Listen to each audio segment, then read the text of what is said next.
At isa pong mapagpalang gabi sa bawat isa po sa atin.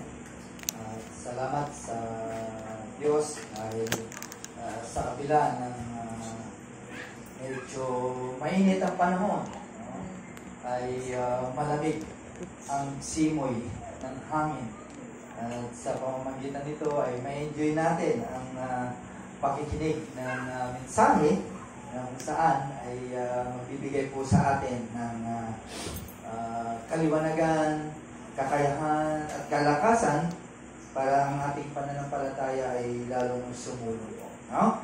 So sa gabi pong ito, sa ating text na binasa ng ating choir leader, ay ating natunghayan na isang tao nagkaroon ng impact sa kasaysayan ng sanlibutan kung saan ay ini-introduce ng ating scripture sa gabi pong ito. Bagamat maraming mga tao outside Christ ay mga sumikat at ginamit din po sila.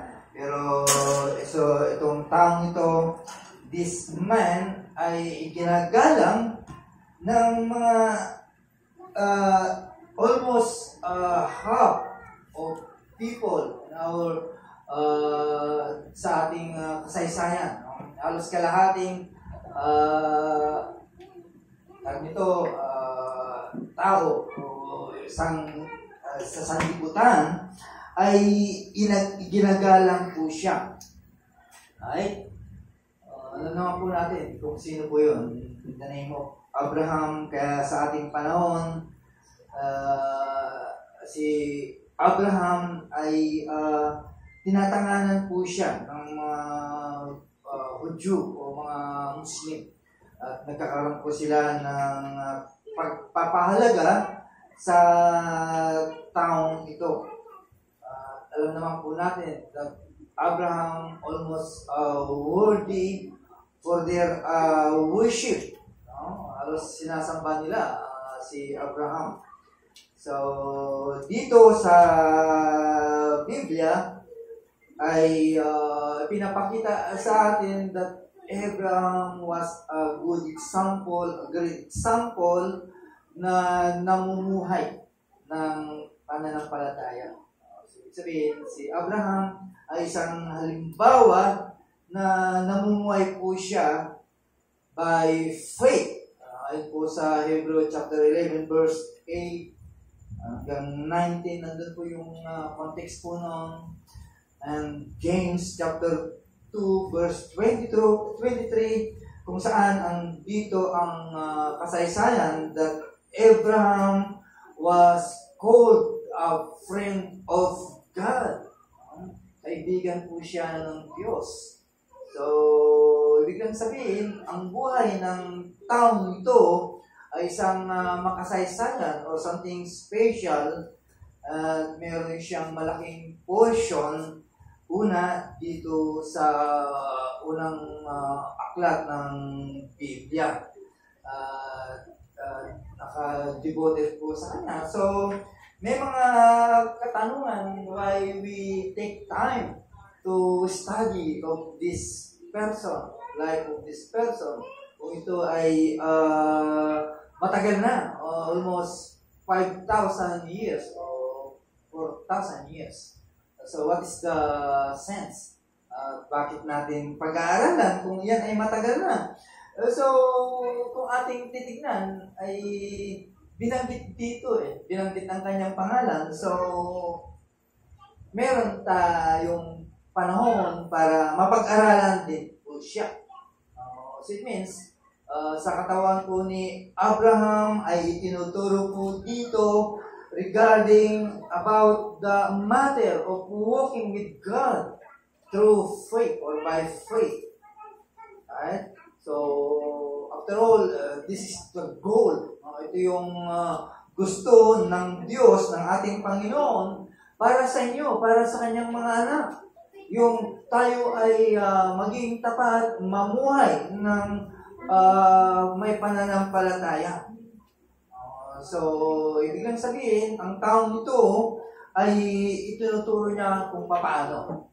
At kung paano tayo mamuhay ng merong katapatan o mamuhay ng merong pananampalataya. Although there are many person spoken na gagayahin din po natin, pero iba kay Abraham. Kaya nga ito yung pinili po natin. So there is a call to life of faith or call to be faithful.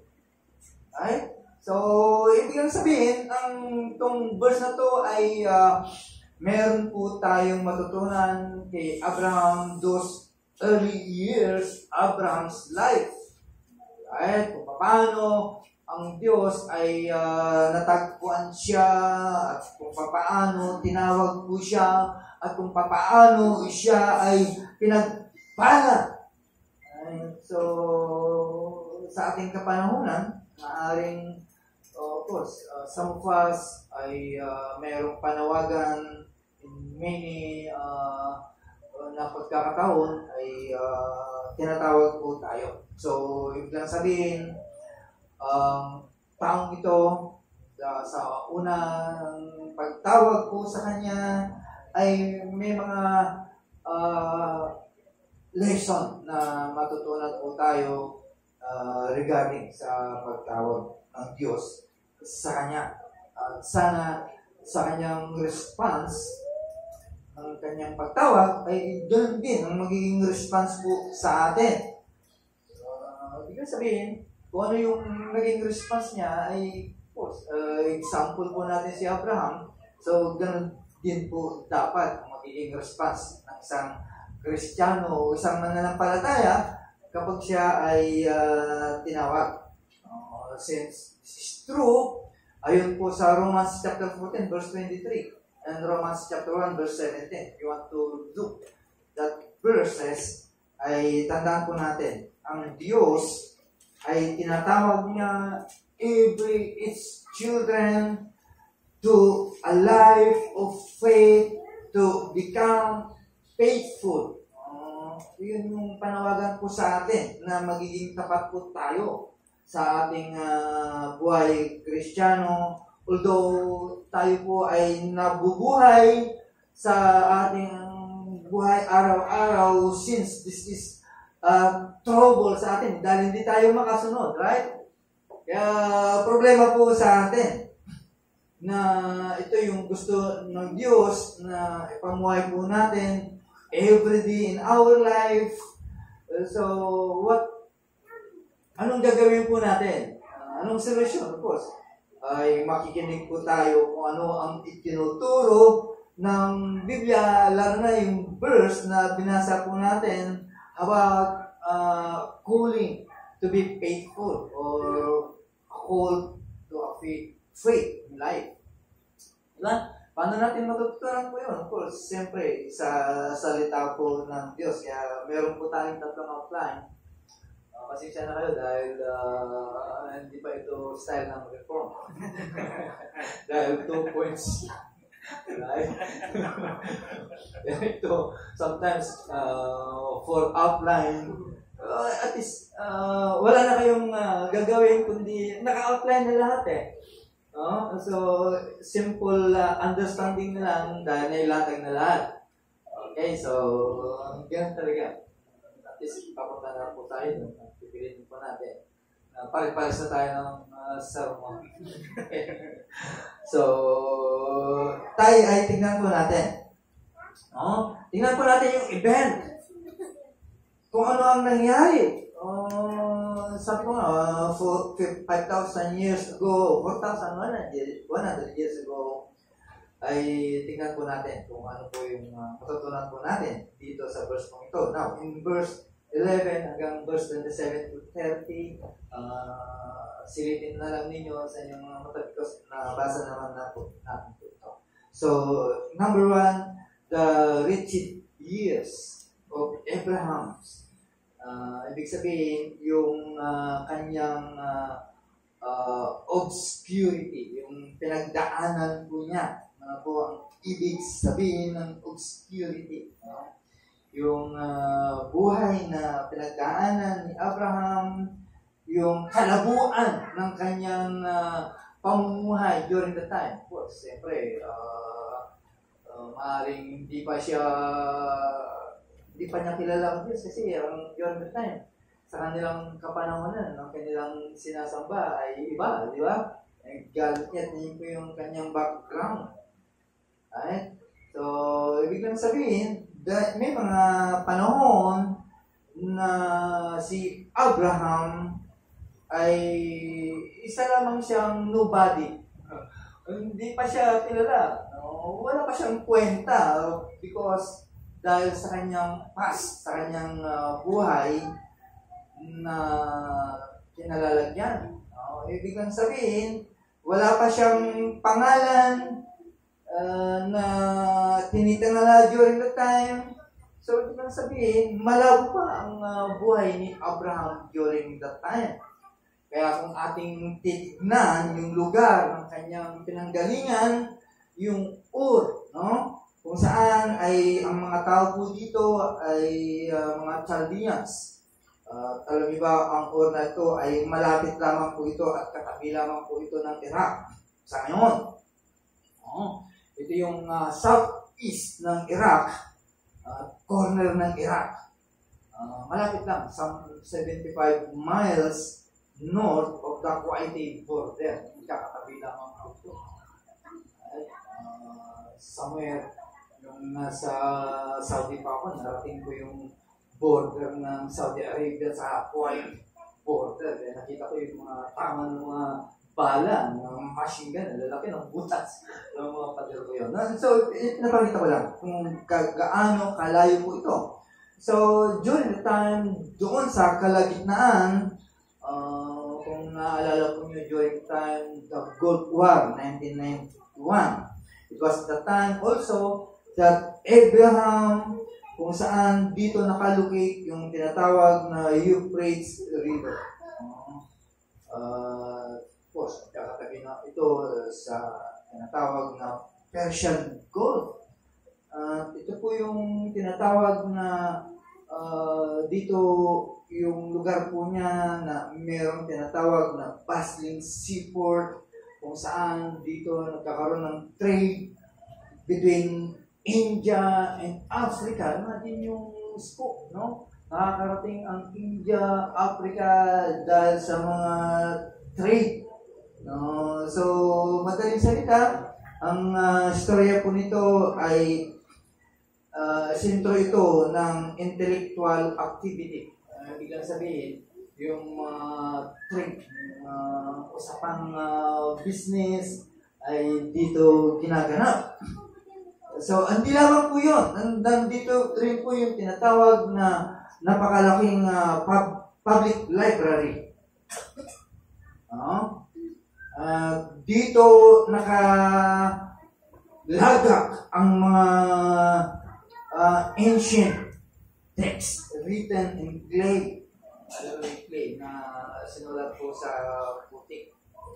So, hindi lamang po yun. At itong lugar ng ito ay also will suited for raising flocks and herds. Kaya nga, ito yung naging trabaho ni Abraham. Right? Nagpapalaki ng mga flocks. Ito yung kanyang buong buhay na involved po siya about caring sheep and cattle. Ito yung original na pinanggalingan ni Abraham. And also the problems. There are problems also doon sa kanyang dati original na kanyang tahanan o kinasasadlahan. Okay, so makikita po natin na ang lugar pong ito ay isang paraan para magkaroon ng isang masagana at prosperous na pamumuhay.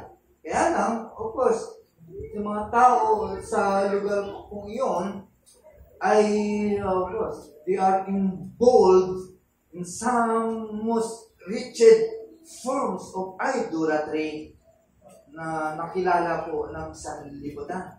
Ibig sabihin, this city was an important center for astrology and for the worship of the stars and the moon. Dito ang kinasasadlakan ni Abraham. Right? Mas masahol pa kaysa sa atin. Sa atin, although hindi tayo naglalagay ng mga bato-bato sa bahay po natin, pero sa kanila talagang ito yung pinaka-sentro ng worship. So makikita po natin yung katotohanan ng kasamahan ng lugar po ito at dito po ipinanganak. At makikita po natin through the testimony of the scriptures ay ganun ang galing po si Abraham. So si Abraham, of course, involved po siya at hindi siya makalaya sa mga idolatry na nagaganap. Of course, mga kasamahan niya, mga kaibigan, mga kamag-anak. So, wala po siyang kakayahan para mapawalay po siya. And then, during the time, so, ganun nga ang nangyari. Right? So, ibig sabihin, si Abraham sa kanyang wretched condition, spiritually speaking, of course, wretched condition, ang kanyang kalalagayan.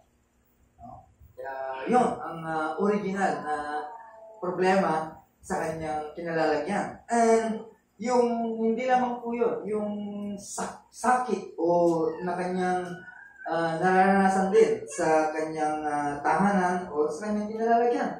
So, beyond that wretchedness and hopelessness in life, makikita po natin na si Abraham, for him, sa kanyang kapanahunan, it was a time of darkness, death, and despair.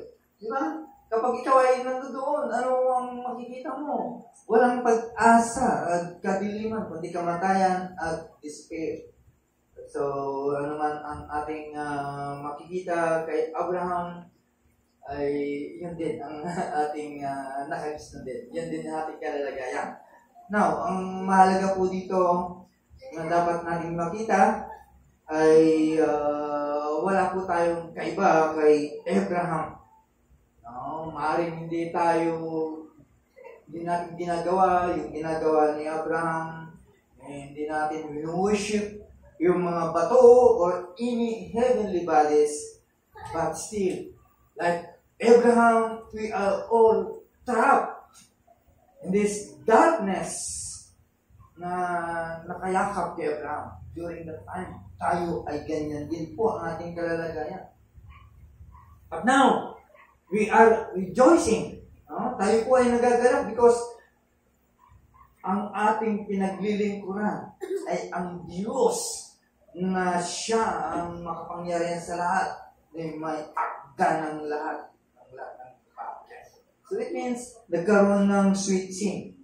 And we are happy because as I heard sa ating mga kapatid, right? They are seeking ng isang simbahan which is going to switch ng mas malalim pa. Right? Imagine yung kanilang tawag ito, yung pagsusumamo, pagsusumikap na mas matuto pa sa mas malawak. Right? Tayo, bukod sa inalis tayo sa ating kinalalagyan, ay dinala pa tayo sa mas maliwanag pa. Right? And we are blessed for that. Some churches ay ayaw nila. Sarado, kantado sila. Para din silang Katoliko din. Sarado ang kanilang pananaw. But to us, ay talagang dinala po tayo. Di lamang inalis kayo sa inyong kinalalagyan, kundi patungo po tayo sa mas maliwanag, mas makatotohanan, mas malawak na kaalaman. That's why we can praise Him. Pwede nating pasalamatan ang Diyos sa buhay kung saan naging hopeless po tayo, naging barren po tayo, but now we can now turn into one of the greatest life journey of this church. Maraming salamat. kapatid, nagpasimula po dito.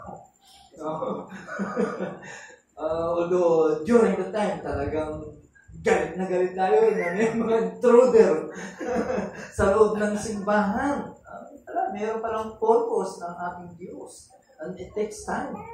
Naging hinog. At naging wala ng problema sa bawat isa po sa atin. No? So, the point is this, regardless of where we came from or what baggage na ating dala-dala noon, now God is able to come where we are and change us for His glory. Kaya nga tayo naging bagong nilalang, naging bagong tao. Right? So, ibig sabihin, walang imposible sa Diyos. Kung gusto niyang hipuin yung pagan culture, yung tao, ay kaya niyang baguhin. Like Abraham. Kaya niya, binago niya si Abraham. Pagamat si Abraham ay pagano. Right? So, pangalawa, in verse 11 to 31 to 32, up to chapter 12, verse 1, sa aming text, there is wasted years. Now, bukod sa wretched years, meron pang wasted years si Abraham. Right? Bakit? Kasi there is a partial obedience. Tulad yan, gusto mo nga sumunod, kaya lang, dating ko muna yung aking pagsunod sa iyo. So, we conclude that as wasted years.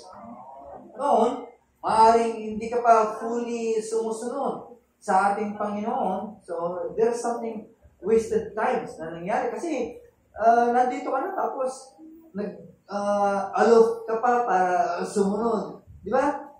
Partial lang. So, anong mangyayari? So, masasayang yung mga panahon na yun.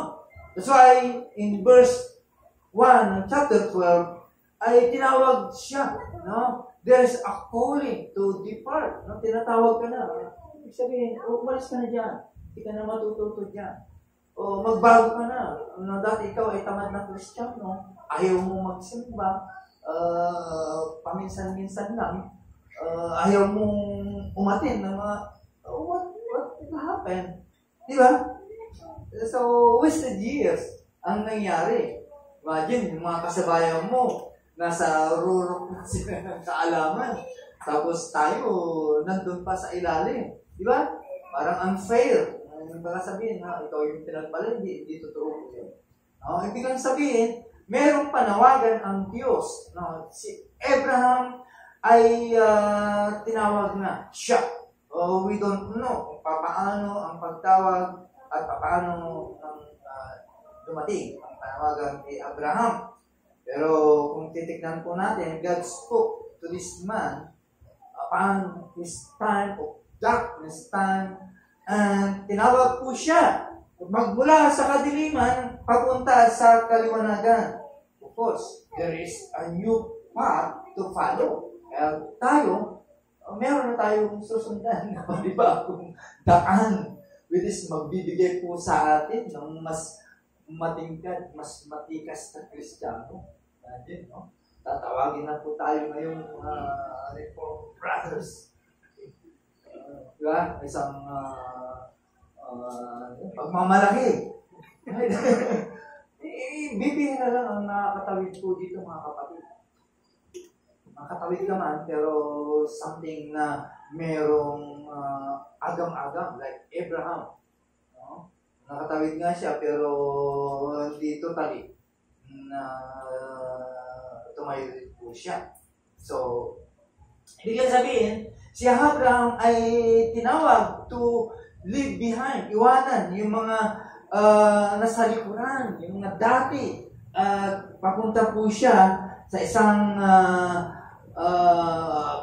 magandang bagay, which is going to love for you. Di ba? Sa atin, ganun din.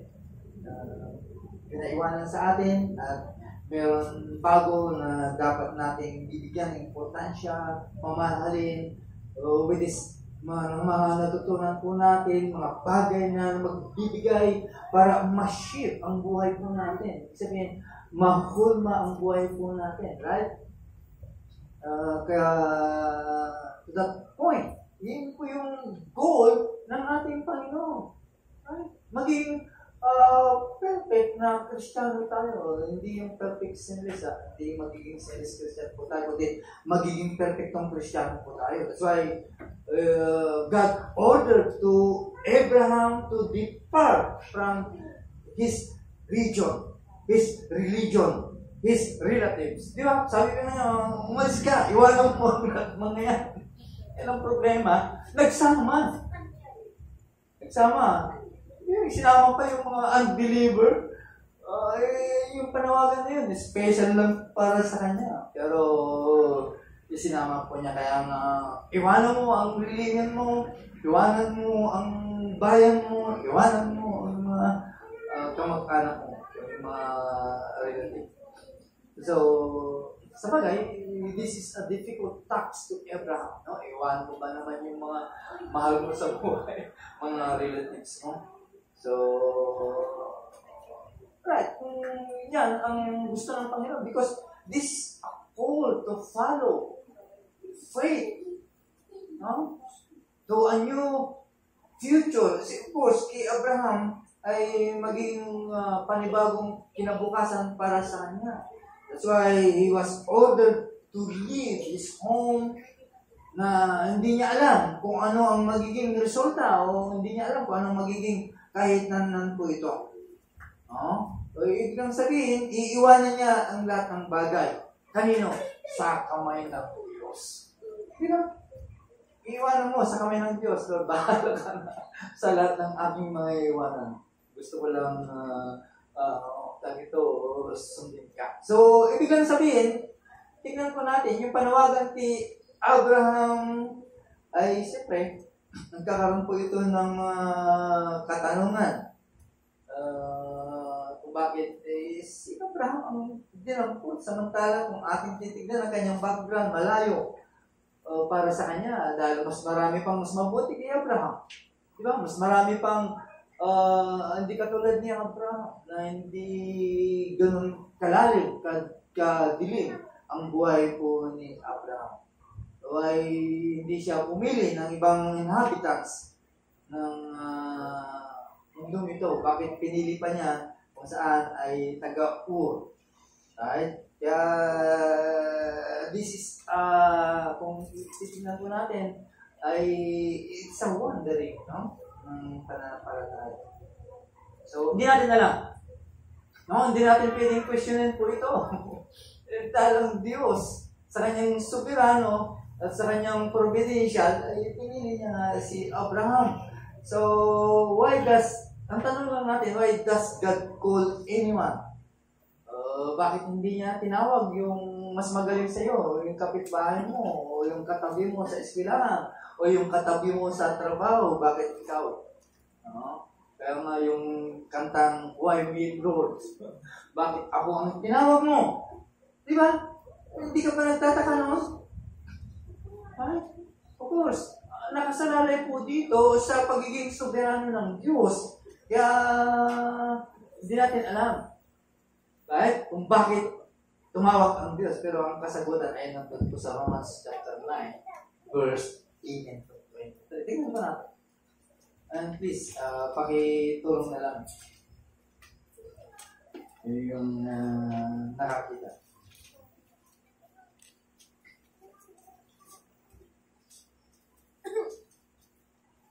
Nasa Brother Diyos. Romans 9, verses 18 to 20. 23. 20, verses 18 to 23. So then he has mercy on whomever he wills, and he hardens whomever he wills. You will say to me then, why does he still find fault? For who can resist his will? But who are you, O man, to answer back to God? Will what is molded say to its molder, why have you made me like this? As the potter has no right over the clay, to make out of the same lump one vessel for honorable use, and another for dishonorable use? What if God, desiring to show his wrath and to make known his power, has endured with much patience vessels of wrath prepared for destruction.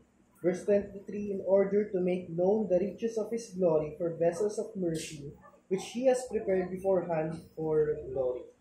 Right? That's the reason. Now, regardless of what God calls, no? Na ginawa niya. Kaya ikaw, pag ikaw ay tinawag, you should rejoice sa katotohanan because iniligtas ka at sinicure pa ang iyong kaligtasan sa pamamagitan ng banal na dugo ni Kristo. Right? Di ka ba namamangha? Di ka ba nagtataka? Bakit ikaw ay tinawag? Sa kabila ng iyong background, pagpalagay natin, mas malala pang background mo kay Abraham, bakit ikaw tinawag? Hindi yung kapitbahay mo na mas mabuti sa'yo o yung co-worker mo na mas magaling sa'yo. So, we have to thank God dahil ginawa niya po ito for His name's sake. Diba? Kaya dapat magsaya po tayo. Kaya when the call of God does come to a life, it is a call for that person to serve.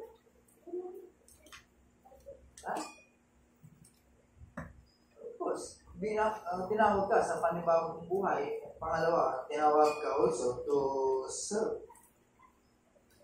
Biglang sabihin, He is calling us for a life of faith, or to be faithful, or to have a total commitment.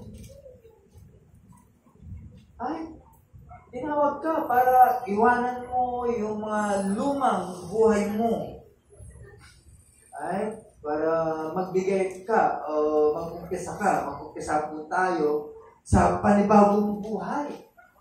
Yun yung dapat po natin makita. Ayun ang dapat po natin kasiyan. Dahil, imagine, no?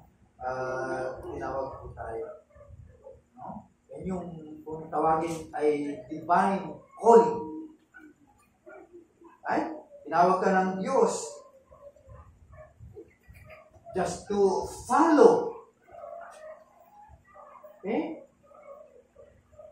Tinawag naman tayo ng Diyos. Hindi niya na tinignan yung background po natin. Although, kung tinignan, talagang hindi tayo pakasama. Pero dahil sa kanyang pagiging soberanong Diyos, ay tinawag. Kaya ngayon, pagkatawag sa iyo, of course, iiwanan mo yung mga bagahin mo, ibig sabihin, you go for surrender your life, ano man ang magiging cost po nito, ano man ang saan ka man dadalhin, or how much it hurts. Okay? Of course, still follow. Okay? Yun, yung panawagan kay Abraham. No, there's a compromise. Nagkaroon ng compromise sa kanyang devotion, si Abraham. Ang panawagan kasi ng Diyos kay Abraham is to live. No? Take note, the word deed. Doon sa kung sino yung gumagamit ng King James kasi ginamit po doon, deed. No? Ibig sabihin, you. Sa ibang translation ay medyo iba. No? So, ibig sabihin, ang kwan nito ay iwanan mo ang iyong bayan. No?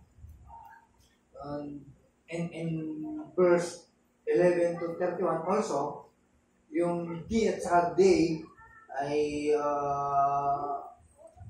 magkaiba po yun. No? Kasi sa kanya, tinawag lang siya. Okay, merong kompromiso. Nagsama siya. Sa kanyang panawagan, ay nagsama siya. Kaya nagkaroon ng compromise. Bakit? Kasi si Abraham, nagkaroon siya ng compromise by not separating from his family. No? Nagkaroon ng compromise dahil hindi niya iniwan yung mga bagay na dapat iwanan. So, biglang sabihin, he is not totally submit to the call. Yung panawagan ng ating Panginoon. Di ba? Of course, siyempre, pamilya mo ito. Gusto mong, siyempre, ikaw po siya, pamilya mo yun, bakit iiwanan mo? Okay? Basta pamilya tayo, walang maiwanan upon meet the journey. Question, siyempre, bakit isinama mo po yan? Kung titignan po natin, ang kanyang mga kamag-anak, hindi naman talagang ligtas Pero, isinama po niya. There's indication na hindi sila ligtas. So, walang hint na ang mga taong ito ay merong pananampalataya sa Panginoon. Katulad po ng ginagawa po ni Abraham. Okay? Ang isa lang doon ligtas, of course, si Sarah yun. Silang dalawa lang. Kung natin titignan. At saka si Lot. Di ba? Silang tatlo. The rest ay mga paganong mga ito. Right? So, ibig na sabihin, itong mga taong to, they are trapped in darkness of sin. Dahil sila po sabi po ng Biblia, they came from Haran and dwell there. Kaya kung ating titignan na itong Haran po ito ay kung ating titignan ay ito yung hindi panawagan ng Diyos ni Abraham. So, ibig lang sabihin, nakipag-compromise si Abraham. May mga bagay, may mga dahilan bakit ginawa niya po ito. Okay, so failure po siya para ihiwalay niya ang kanyang sarili from his family, and he has failed to arrive at the place he has been called to. Diba? Hindi niya sinunod yung mga bagay pong ito. Kaya tandaan po natin, mga kapatid, always remember that partial obedience is just a simple disobedience. Alisin po natin po yun. Diba? Sunod ako Lord, kaya lang kalahati na po. Disobedience po yan. Diba? Kaya tandaan po natin. Okay? So, kung ano ang ginawa ng sinabi ng Lord, yun ang dapat nating gawin. Okay? Sumunod lamang po tayo. Kung ano yung kinuman ng Diyos, ay bagamat mahirap yan, simple. Just to obey. At alam naman po natin that something somewhere na ito ay mahirap. Pero kasi tinitignan naman ng Panginoon yung puso po natin. Hindi yung tikas mo. Sabihin mo, sige, pumunta ako. Katulad ng preaching kanina ng umaga, di ba? Meron din ako pumunta, pero yung nagsabi na hindi ako pumunta. So, makikita yung kung talagang susunod po tayo. Right? Kaya, tandaan po natin.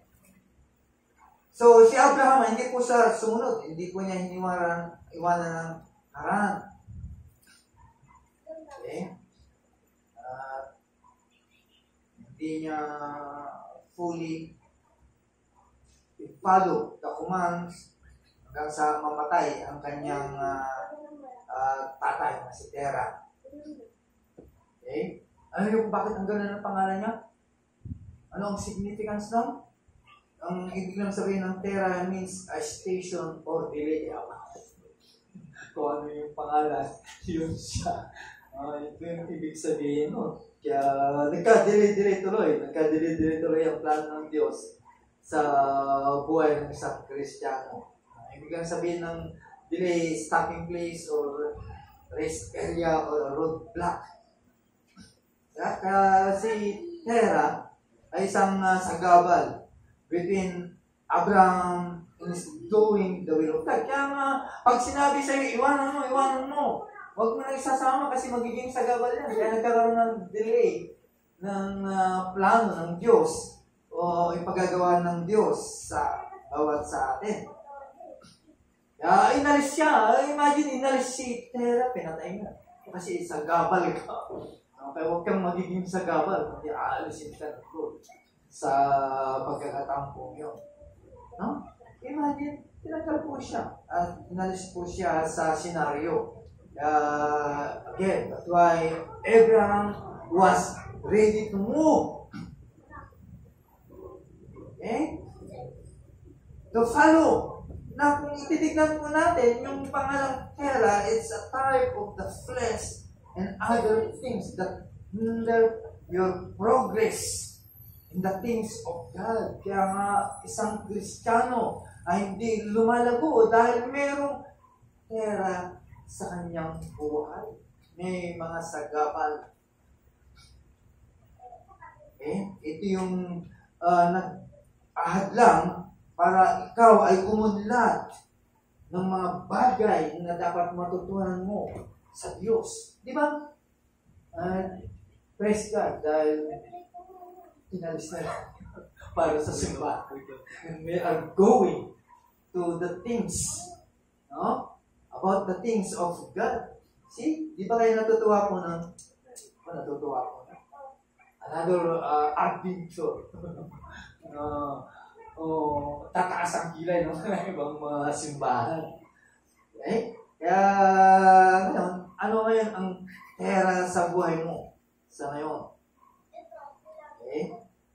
Na gustong gawin ng Diyos sa buhay mo, kaya lang, meron kang ngayon Tera sa buhay mo, may problema. Merong roadblock. Merong sagabal between you and the Lord.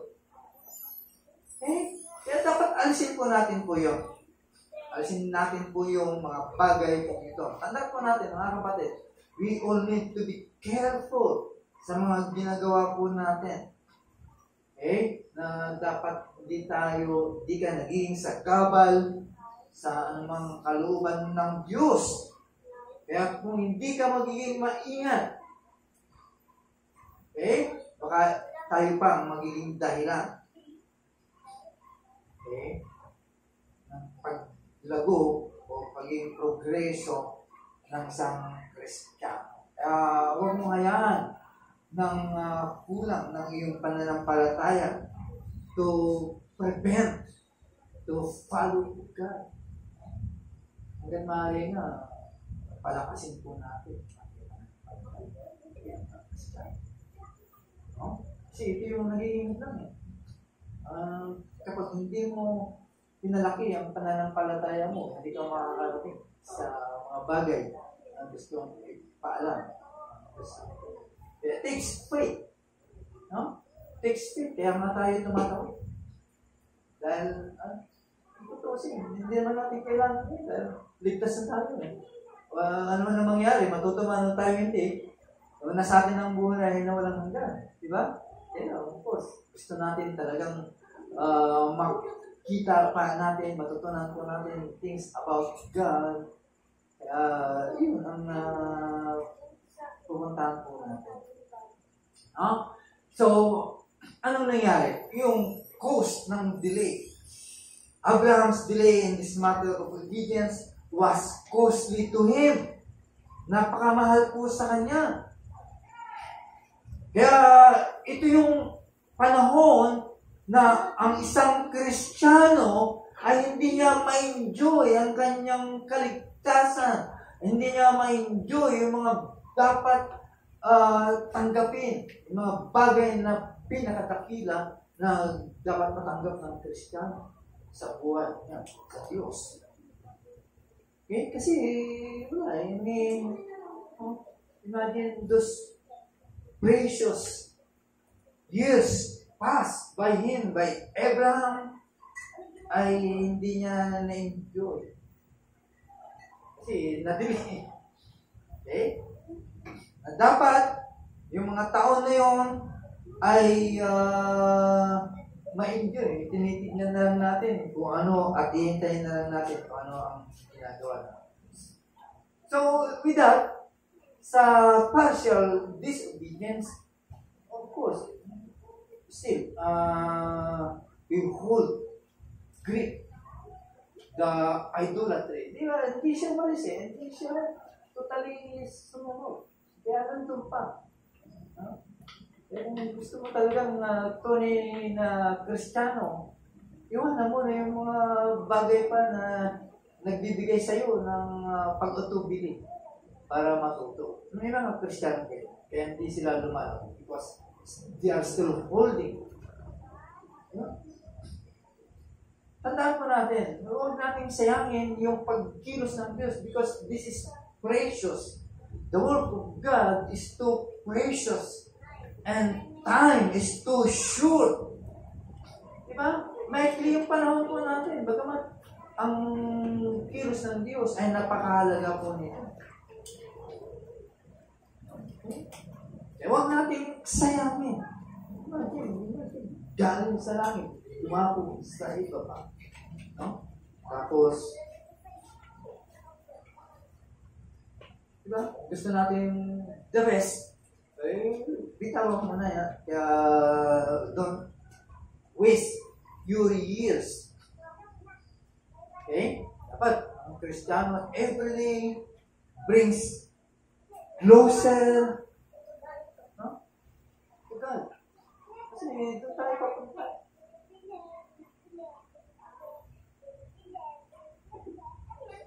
Hindi yung patumpik-tumpik pa ang mga Kristiyano. Okay? Buti na lang, ang Diyos ay mapagpasensya. God was so patient in His dealings with Abraham. Pasensya ang Diyos. Binigyan pa siya ng time. High time. Para maayos ang mga bagay pong ito. Diba? Pero sa atin, of course, alam na nga natin. Alam na natin kung paano po tayo pumunta sa mga bagay. So, ba't pa natin i-delay? Alam na natin kung saan tayo pupunta. Si Abraham, hindi nga niya alam. Kung saan siya pupunta. Alam na natin kung saan tayo pupunta. So, kung nais ng Diyos na ikaw ay tumaba, bakit mo pa i-delay? No? Yan naman ang gusto ng ating Panginoon para sa iyo at para sa atin. So what the Lord wants to you and to me. Right? Iwanan natin yung mga bagay. Number 3. This is the 100 years of Abraham. Abraham's precious opportunity. Lahat po natin, lahat po tayo, there are precious opportunity dapat natin magawa. Imagine, at the age of 75, si Abraham finally ay nakapag-decision po siya. Makes his break with the old life. Finally. Iniwanan niya ang Haran. Gusto niyang lumakbay ng kanyang pananampalataya. Okay? Gusto niyang maranasan sa kabila ng nangyari, wretched years, wasted years, now ay papunta na po siya those wonderful years of delight from the Lord. Naging lingkod po siya sa kanya ng Diyos. Kaya tingnan po natin kung ano yung mga quality na nangyari kay Abraham. To walk in God's presence. Imagine ito yung inihintay din natin bilang mga Kristiyano. No? Si Abraham, tinawag po siya sa kanyang kadiliman of sin to walk in the presence of the Lord. Ganun din po tayo mga kapatid. Habang tayo po noon ay lumalakad sa kadiliman ng kasalanan. Now, we are now walking in the presence of the Lord. At yan po ang intention ng ating Panginoon at yan din po ang intention ng Diyos kay Abraham na dapat niyang tumuhin at puntahan po natin. Diba? Dapat wala na yung patumpik-tumpik pa na Christian. You are now 10 years, 14 years this church. Example, no? Wala pa rin, hindi pa rin nagbago. No? And some looking for the higher. At yun yung maganda. Di ba? At sabay-sabay po tayo po dyan. Kaya itong taong to, ang Diyos mismo ang nag-direct sa kanyang daraanan. Okay? Tandaan po natin, there is nothing in this world more precious than walking with God by faith. Wala nang ibang mas mahalaga. Yung pananampalataya mo, yung kayamanan mo, mawawala lahat. Pero yung pananampalataya mo, ay hindi po yan mawawala. Why? Because this faith walk ay magbibigay po sa iyo sa lugar kung saan makakapagdepende ka sa ating Panginoon. Ito yung pananampalataya mo. Ito yung buhay mo. Ito yung kayamanan mo. Di ba? Ito yung kayamanan po natin na hindi tayo ibabagsak. Okay? Kaya yung mga Kristiyano na totally ay nagdidepende sa Panginoon, tandaan po natin, kahit kailan ay hindi ito matatakot. Kahit iwanan mo siya, kahit siya na lang, nag-iisa siya, ay hindi siya matatakot. Why? Because God, as His promise, ay hindi magkakamali, hindi mawawala, hindi mapuputol. Okay? Tayo po ay manananan po sa Kanya. Huh? Ito yung golden years kay Abraham in verse 12, chapter 12, verse 1 and 3, ay nakita ni Abraham yung providence ng Diyos. Providence ng Diyos. Right? Why? Because God's promises to Abraham. No? Dito nangako ang Diyos ngayon. Kay Abraham. Right? Tingnan po natin kung ano yung mga pinangako ng Diyos kay Abraham. Sa isang, imagine, dati siya ay weak man, sinner's man. Ngayon, he is a great man. No? Ano ang pinangako ng Diyos sa kanya? A new home. Tayo, meron din. Bagong tahanan. Okay? Ano yun? Okay? Sa kanya, panibagong sirangan. Tahanan. Di ba? Ano pa yung mga pangako sa kanya? Maraming anak, many offspring. Di ba? Malaking biyaya. Malaki ang pangalan niya.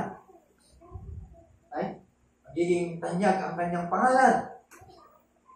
At hindi lang po yun. Si Abraham ay magiging pagpapala sa lahat. Di ba? Naging pagpapala tayo. Naging pagpapala sa atin si Abraham. Okay? Hindi lang po yun. Marami pa. God will protect him. Promise him. God will bless his friends. Papalayan ng mga kaibigan. Okay? At all the Christian, all the believers will be blessed through Abraham's faith. Diba? Pero, titignan po natin, si Abraham doesn't know yet how God will work. No? Hindi niya alam. Alam po siya kung paano gagawin ng Diyos ang lahat ng bagay po ito. But, ang maganda po noon, alam niya that God will do it. Yun yung maganda po doon. So, ibig lang sabihin, yung pananampalataya po niya, yung pananampalataya po natin, na meron po tayo, naniniwala po tayo, that God also will do everything what He promised to you.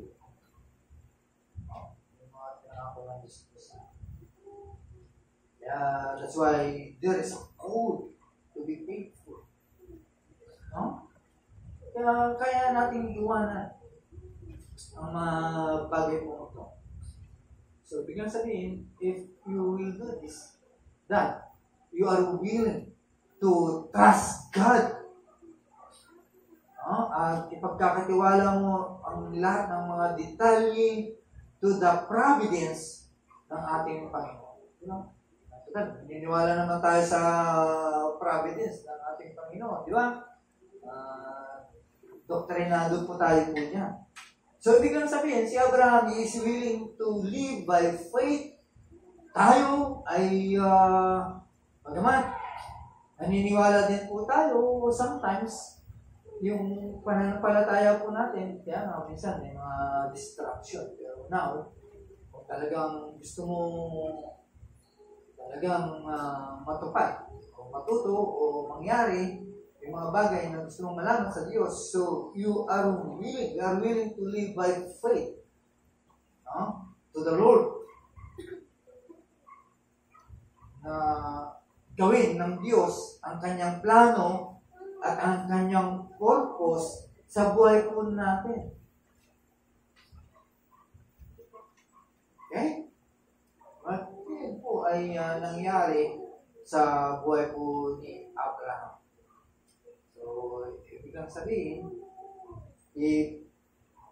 kailangan ni Abraham ang mga pangako po ito. At tandaan po natin, mga kapatid, still working sa ating kapanahunan.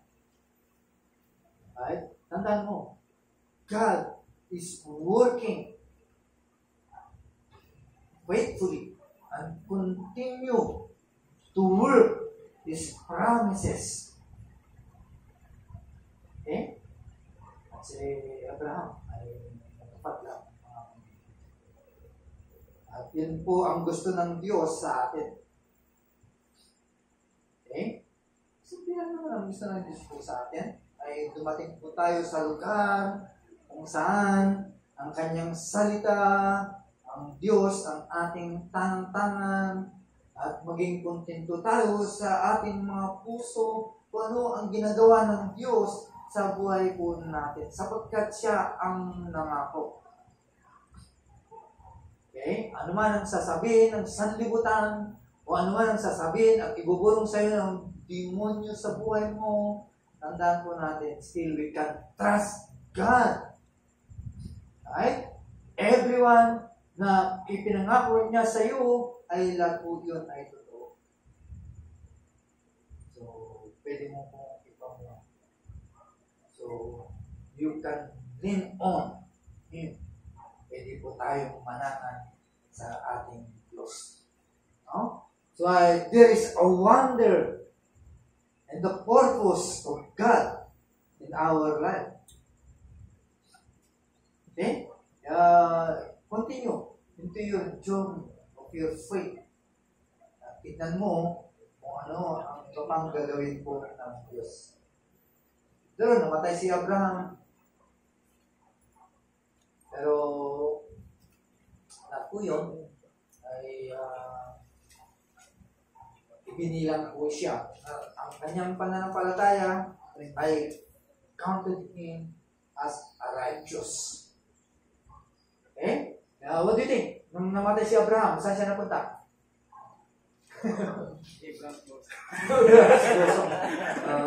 Ibig sabihin, he went to paradise. Nasa paraiso po siya. Naghihintay na lamang po siya ang pagdating ng Panginoon kung saan bubuhayin ng so-and-so. Diba? Yun po yung ating pag-asa. Okay? Tayo, of course, alam na po natin ano po, kung sakaling mamatay po tayo, of course, alam na po natin because we know that Christ redeemed us. Panawagan ay mamuhay po tayo na mayroong pananampalataya. We are called to be faithful. So, that's it. Ito po yung mensahe na meron po tayo sa mundo. Tayo po'y manalangin. Maraming salamat po, Diyos, sa mensahe na yung pinagkaloob po sa amin. sa buhay po ni Abraham bilang halimbawa merong pananampalataya. Meron po siya, bagamat kami po ay hindi po namin makaya po ito because there are many troubles in our life. Pero Lord, dahil po sa turo ng Biblia, we can. Kaya po namin sumunod din. Salamat po sapagkat hindi kami lugi, hindi kami matatalo kung ang aming pananampalataya ay laging nakakapagpapos. Salamat po sa pananampalataya sapagkat malaki ang nagagawa po ng pananampalataya sa buhay po ng inyong mga anak. Salamat po sa biyaya po ito na ibinigay niyo po sa amin. Mawala na po sa amin na lahat, huwag lamang po ang pananampalataya. Maraming salamat. Pagdalangin sa mga